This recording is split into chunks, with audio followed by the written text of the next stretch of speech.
오늘 우리에게 주신 하나님의 말씀은 신약성경 사도행전 10장 25절부터 35절까지의 말씀입니다. 우리 한 절씩 교독하겠습니다. 마침 베드로가 들어올 때에 고넬료가 맞아 발 앞에 엎드려 절하니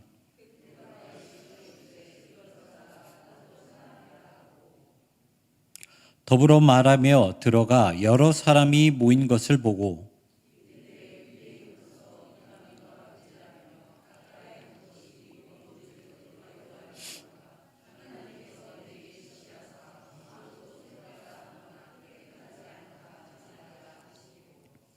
부름을 사양하지 아니하고 왔노라. 묻노니 무슨 일로 나를 불렀느냐?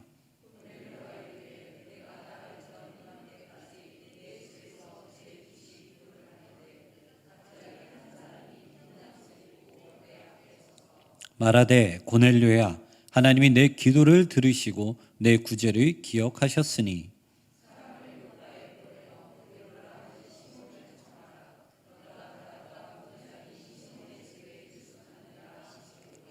내가 곧 당신에게 사람을 보내었는데 오셨으니 잘하였나이다. 이제 우리는 주께서 당신에게 명하신 모든 것을 듣고자 하여 다 하나님 앞에 있나이다.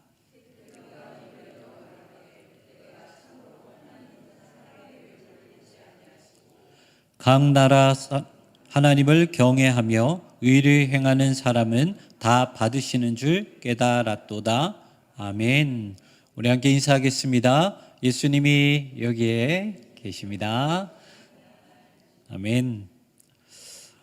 공부하는데 다 방법이 있는 것 같습니다.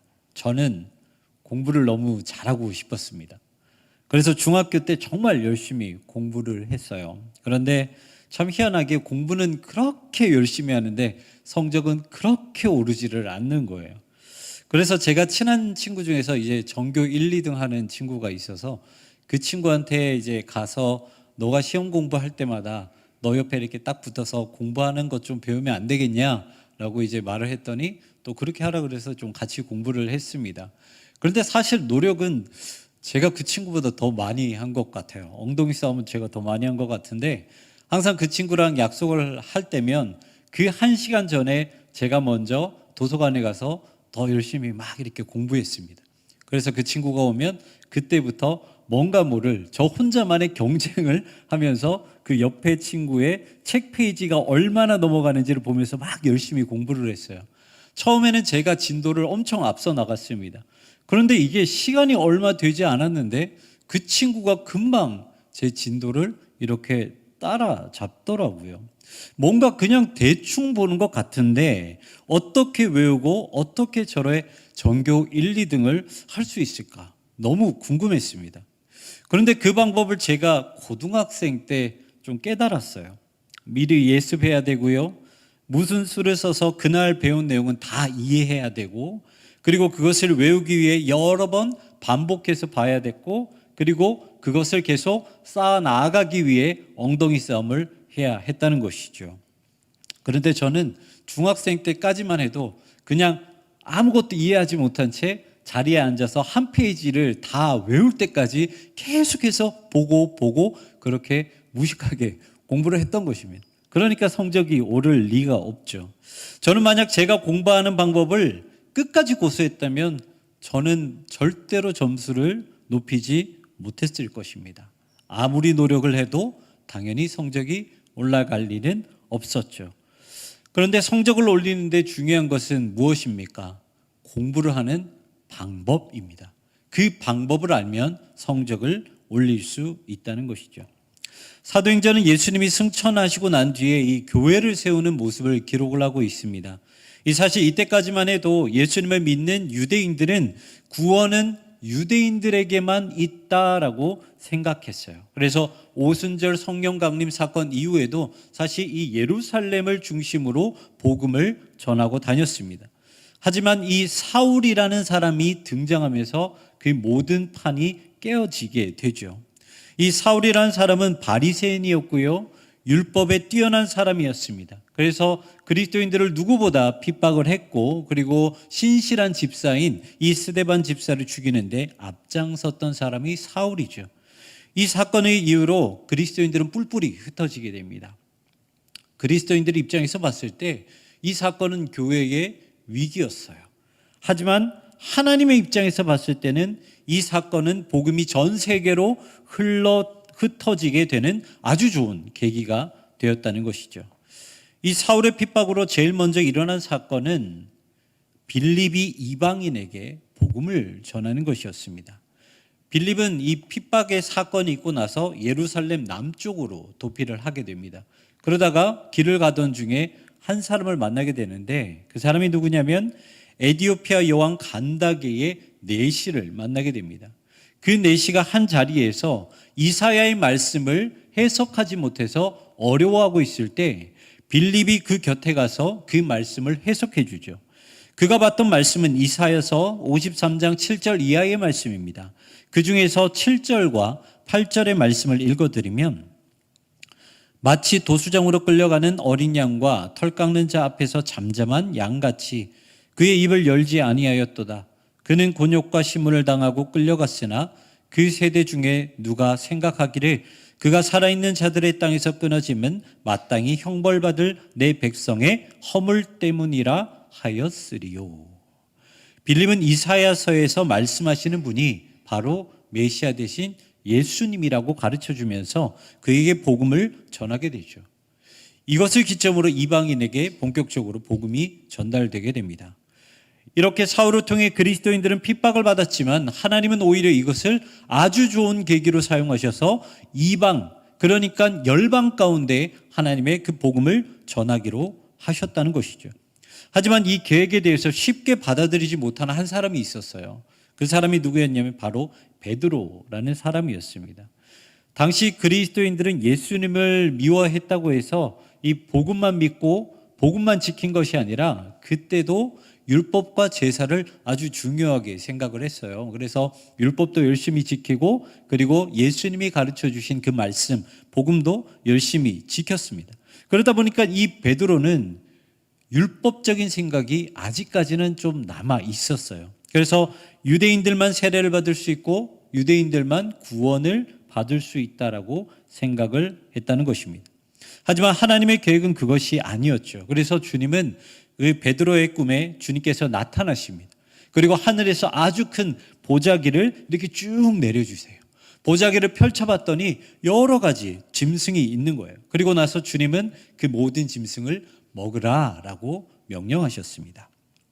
사도행전 10장 12절과 13절 말씀입니다.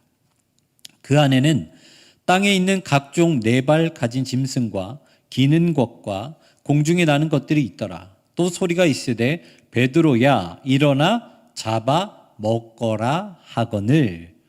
여기 말씀에 나오는 각종 네 발 가진 짐승, 기는 것, 공중에 나는 것은 모두 부정한 동물이었습니다. 레위기 11장을 보면 정한 음식과 부정한 음식을 먹는 규례에 대해서 나와 있어요.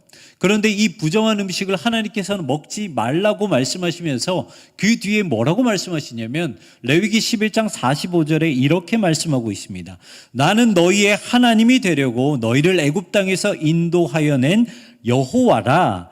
내가 거룩하니 너희도 거룩할지어다. 이것이 베드로가 주님의 말씀을 지키지 못하는 이유였어요. 부정한 음식을 먹으면 거룩한 백성이 되지 못하고 거룩한 백성이 되지 못하면 자연스럽게 하나님과의 관계가 끊어지기 때문에 베드로는 무엇이 되었든 이 율법의 말씀을 지켜야 했습니다. 그런데 지금 예수님은 베드로의 꿈에 나타나서 뭐라고 말씀하십니까? 이 부정한 음식을 먹어라 라고 말씀하셨다는 거예요. 하나님의 율법은 분명히 먹지 말라고 했는데 예수님은 그것을 먹으라고 말씀하셨다는 것이죠. 그러니까 베드로가 얼마나 혼란스러웠겠습니까? 그러다 결국 베드로는 결론적으로는 못 먹겠다고 예수님의 말씀, 그 주님의 말씀을 거절합니다. 그렇다면 여기서 질문이 생기죠. 베드로는 예수님의 뜻을 저버린 것일까? 그리고 예수님의 말씀을 따르지 않았기 때문에 불경건한 사람, 이 구원과 멀어진 사람이 되었을까라는 그런 질문이 생깁니다. 하지만 우리는 그 대답을 잘 알고 있어요. 베드로는 그런 의도가 아니었죠. 여러분, 베드로는요 하나님의 율법을 누구보다 신실하게 지켰던 사람입니다. 어디 그뿐입니까? 베드로는 예수님의 수제자였고요. 천국 열쇠를 가진 사람, 예수님을 위해 항상 앞장섰던 사람, 많은 사람을 말씀으로 회심시켰고 병든 자들을 말씀으로 고친 사람이 베드로였어요. 그런데 그 베드로가 어떻게 예수님을 배반하겠습니까? 그렇다면 주님은 왜 이렇게 부정한 동물을 계속해서 베드로에게 먹으라고 말씀하셨을까요? 사실 그것은 이 모든 것이 복음을 확장시키기 위한 주님의 원대한 계획이었기 때문이었습니다. 온 열방이 복음을 듣고 주님을 믿어야 했기 때문에 혼란스러워도 베드로에게 율법에서 벗어날 필요가 있다라고 말씀해 주신 것이었죠. 하지만 복음은 그냥 말처럼 쉽게 그냥 확장되는 것이 아닙니다. 복음이 확장되기 전에는 반드시 선행되어야 되는 것이 있는데요. 뭐냐면 복음을 전하는 자들의 신앙의 지평이 확장되어야 한다는 것입니다. 다시 말해 내가 생각하는 범위 안에서 하나님의 역사가 일어나는 것이 아니라 하나님의 광대한 역사에 우리가 쓰임받기 위해 우리의 모든 신앙이 확장되어야 된다는 것이죠. 이사야서 55장 8절과 9절 말씀, 우리가 너무 잘 알고 있는 말씀입니다. 이는 내 생각이 너희의 생각과 다르며 내 길은 너희의 길과 다름이니라. 여호와의 말씀이니라. 이는 하늘이 땅보다 높음 같이 내 길은 너희의 길보다 높으며 내 생각은 너희의 생각보다 높음이니라. 아멘. 여러분, 이 말씀은요, 하나님의 생각이 우리의 생각과 다르다는 말씀이 아닙니다. 이 말씀은 하나님의 생각이 우리의 인식 자체를 초월한다는 말씀이에요. 그러니까 하나님의 생각은 우리의 영역 안에 아예 존재하지 않는 것이 하나님의 생각이고 하나님의 뜻이라는 말씀입니다.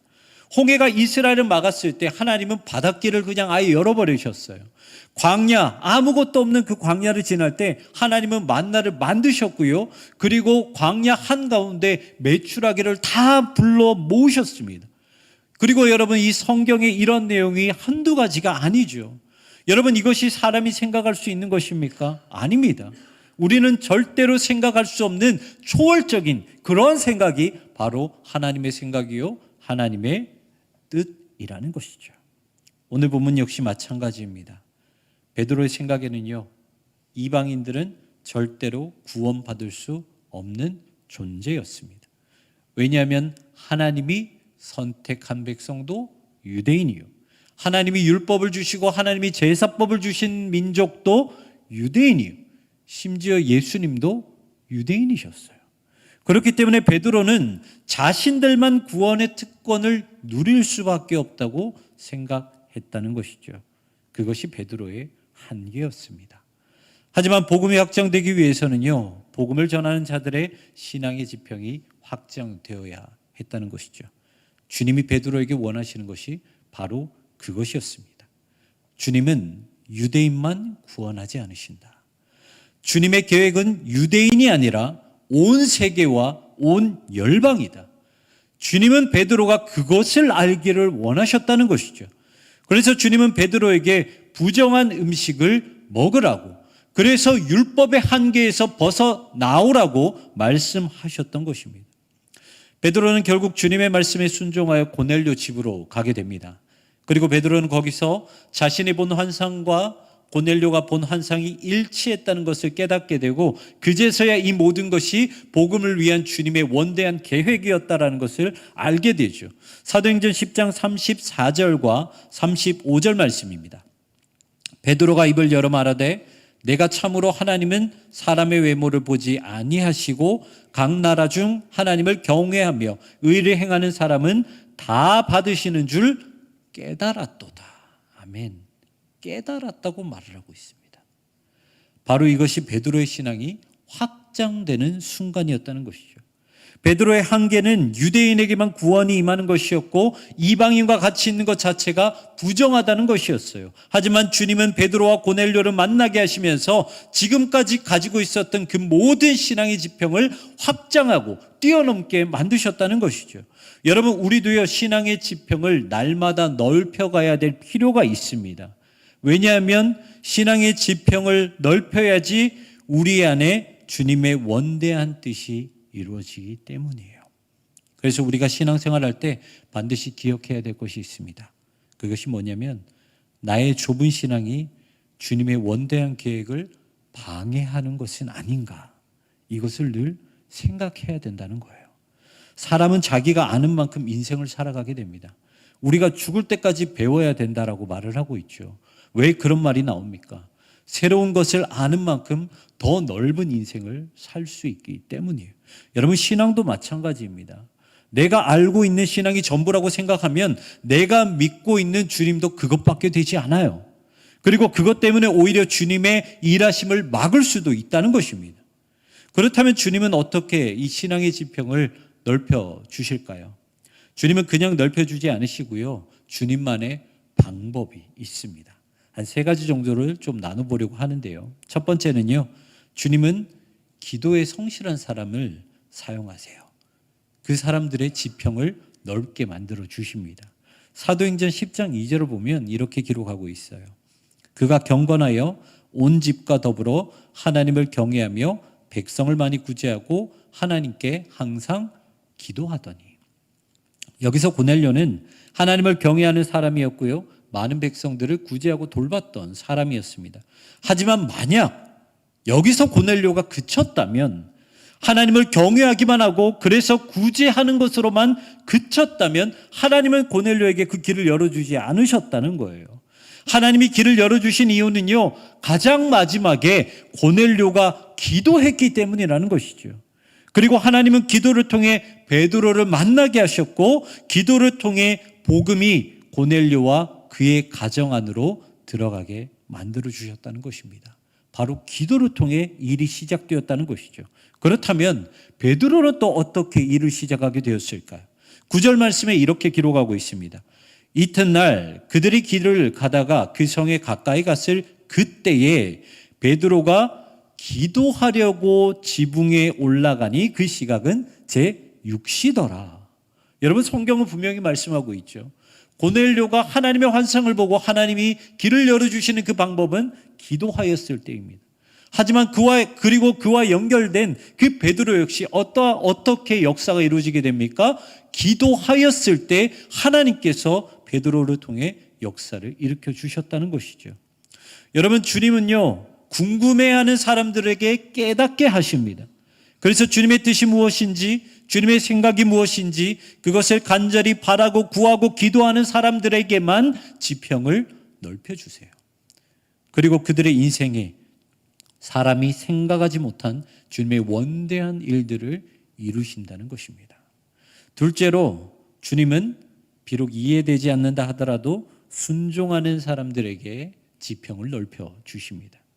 베드로는 주님이 말씀하시는 모든 것이 사실 이해가 되지 않았어요. 그래서 여러 번 거절했죠. 하지만 결국 베드로는 어떻게 했습니까?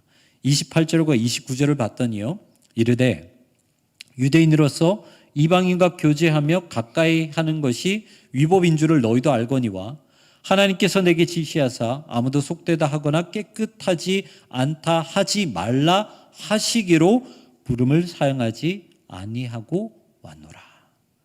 말씀에 분명하게 말씀하고 계십니다. 예수님께서, 하나님께서 그것이 속되다 말씀하지 않으셨기 때문에, 깨끗하다 말씀하셨기 때문에 그 부름에 사용하지 않고 왔다라고 말씀을 하고 있죠. 자신이 아무리 이해가 되지 않는다 하더라도 그 말씀과 부르심이 예수님의 말씀이었기 때문에 베드로는 자신의 모든 의지를 꺾어 누르고 예하고 순종했다는 것입니다. 하지만 주님은 그 순종을 통해 어떻게 하십니까? 오히려 이해되지 않은 베드로의 마음을 이해시키고 그것을 통해 신앙을 더 확장시켜 주셨다는 것이죠. 그리고 마지막 3번째로, 주님이 신앙의 지평을 넓혀 주실 때에는요, 모든 것이 순적하게 이루어진다는 것입니다. 여기서 순적하다라는 말은 모든 것이 고르고 순조롭게 진행된다라는 의미를 가지고 있습니다. 무슨 말이냐면, 하나님은 모든 일을 억지로 하시는 분이 아니라는 거예요. 고넬료가 기도 중에 환상을 본 것도 그렇고요. 그 다음날 베드로가 환상을 본 것도 그렇고요. 그리고 두 사람이 만나 복음을 나누고 세례를 베푼 것도 처음부터 끝까지 모든 것이 억지로 이루어진 것이 단 하나도 없다는 거예요. 하나님의 모든 순적한 은혜 가운데서 물 흐르듯이 자연스럽게 이루어졌다는 것입니다. 사랑하는 성도 여러분, 이렇게 주님은 베드로의 지평을 확장시켜 주셨습니다. 그리고 이 일을 시작으로 예루살렘 공의에서 바울과 바나바를 세우게 되고요. 그리고 그것을 본격적으로 시작으로 해서 두 사람을 통해 온 열방 가운데, 이방 나라 가운데, 온 세상 가운데 그리스도의 복음을 전하는 시작점이 되었다는 것이죠. 주님은 우리가 알 수 없는 원대한 계획을 지금도 준비하고 계십니다. 여러분, 그 사역에 동참하길 원하십니까? 그렇다면 주님께 기도하십시오. 기도하지 않으면 주님의 뜻을 우리가 알 수 없습니다. 그리고 이해되지 않는 말씀이라 하더라도 순종하십시오. 순종을 통해 모든 길이 열리게 되어 있습니다. 그리고 마지막으로 그것이 정말 주님의 방법인지, 그리고 순적하게 이루어지고 있는지 그것을 확인하십시오. 하나님은 억지로 하시는 분이 아니십니다. 우리는 우리의 신앙을 절대로 가둬서는 안 됩니다. 제한시켜서도 안 됩니다. 그렇다면 그것이 신앙의 전부라고 생각하게 되고 주님의 뜻은 우리 안에서 온전하게 이루어질 수 없게 된 것입니다. 우리의 신앙은 날마다 확장되어야 합니다. 주님은 광대하신 분이기 때문에 그분의 뜻이 우리 안에서 이루어져야 하기 때문에 우리의 신앙은 계속해서 날마다 확장되어야 한다는 것이죠. 사랑하는 성도 여러분, 꿈을 꾸고 기대하시길 바랍니다. 우리가 하나님의 원대한 계획에 쓰임을 받았을 때 얼마나 놀라운 역사가 우리를 통해 일어날지 기대하시기 바랍니다. 그리고 우리의 신앙이 확장되도록 기도하시기 바랍니다. 주님께서 반드시 응답하실 것입니다. 그리고 베드로처럼 바울처럼 우리 모두를 통해 열방 가운데 복음을 확장시켜 나가실 것입니다. 그 말씀 믿고 오늘 하루, 그리고 앞으로 우리에게 맡겨진 그 모든 날들을 믿음으로 승리하는 우리 모두가 되기를 주님의 이름으로 축원합니다.